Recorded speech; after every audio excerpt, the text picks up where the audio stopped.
सुबह जी एक सवाल और, हम बिहार के बाहर से हम जहाँ बिहार को देखते हैं तो एक चीज़ हमको समझ में आता है, चाहे बाकी लोगों के माध्यम से भी सुनने को मिलता है कि राजद जो पार्टी है हमेशा एक धर्म विशेष को वो अपने पाले में लाने के ही प्रयास करती है।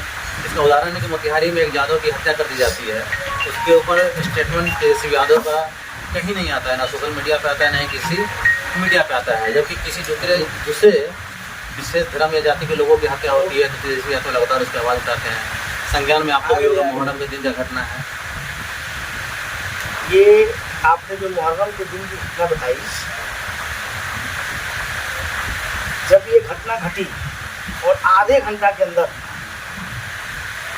मुझे मेरा एक वर्कर है शशि भूषण, उन्होंने फ़ोन किया कि ऐसे ऐसे कलकत्ते की ये घटना है, मुहर्रम तजिया का जुलूस निकला हुआ था। वो कोई सुनियोजित घटना नहीं थी, मैंने जब पता किया सुनियोजित घटना नहीं थी।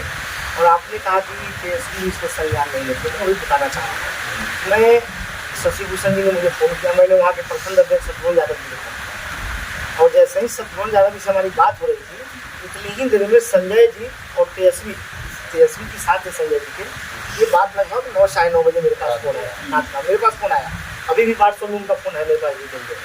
तो संजय यादव जी का फ़ोन आया कि सुनो जी आपके क्षेत्र में ऐसी ऐसी घटना हुई, क्या हुआ है।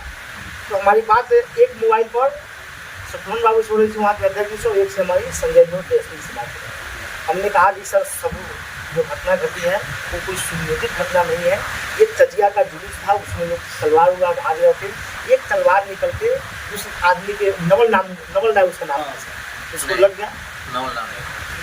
नवल को भी लगा था, नवल बच गया था। और एक और लड़का क्या नाम अजय राय मर गया वहाँ पर जो है।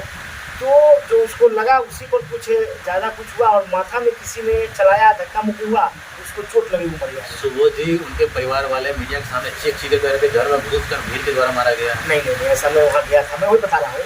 तुरंत संजय जी का फोन आया, हमारे नेता ने तुरंत संज्ञान लिया और कहा कि आप तुरंत वहाँ पहुँचे। मैं हमारे सारे लोगों को मैंने लगा दिया और उसी समय उसी समय श्याम बाबू यादव भी वहाँ बीजेपी वाले पहुँचे। ये लोग उकसा रहे थे कि छोड़ना नहीं है मुसलमानों को, ये लोग दंगा फैलाना चाह रहे थे। हमारा ये लाइन है कि कहीं मान लिए कोई घटना अनायास घट जाती है, सुनियोजित घटना कोई नहीं थी, तो उसको हम उसमें और आग में घी डालने का काम नहीं करेंगे। ये बीजेपी वाले लोग घी डालना चाहते थे, लेकिन सुबोध यादव की अकेले ताकत है। मैं वही भी कहता हूँ, त्रिपुरा विधानसभा की धरती पर कोई चाहेगा कि हिंदू मुस्लिम करा दे, सुबोध यादव को जीते दिया नहीं हो सकता है। हमने अपने लोगों को लगाया, हमारे नेता रात भर जगे हुए थे, हम उनके कॉन्टैक्ट में थे। नेता यहाँ आना भी चाहते थे, लेकिन अचानक उनका प्रोग्राम दूसरी जगह बन गया। जो नवल था वहाँ मैं एम्स में गया, उसको मैंने आर्थिक मदद भी किया, फिर यहाँ भी हम आए। तो सब मामला को हम लोग समझ रहे थे, ऐसा नहीं है कि नेता यादव और मुस्लिम की बात थी वहाँ नहीं गया। आज का जो वहाँ स्थिति है, दोनों तरफ से केस है, मुस्लिम ने भी केस किया है और यादव ने भी केस किया है।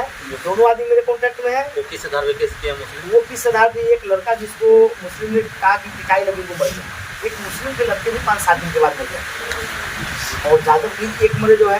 दोनों का हम देख रहे हैं, दोनों को हमने कहा है कि जो भी गलती किया, चाहे यादव हो चाहे मुसलमान, उससे बहस नहीं है। जिसने गलती किया है उसको सजा मिलेगी, हम उसमें नहीं कर रहे हैं। लेकिन कोई चाहेगा दंगा फैला ले, ये नहीं।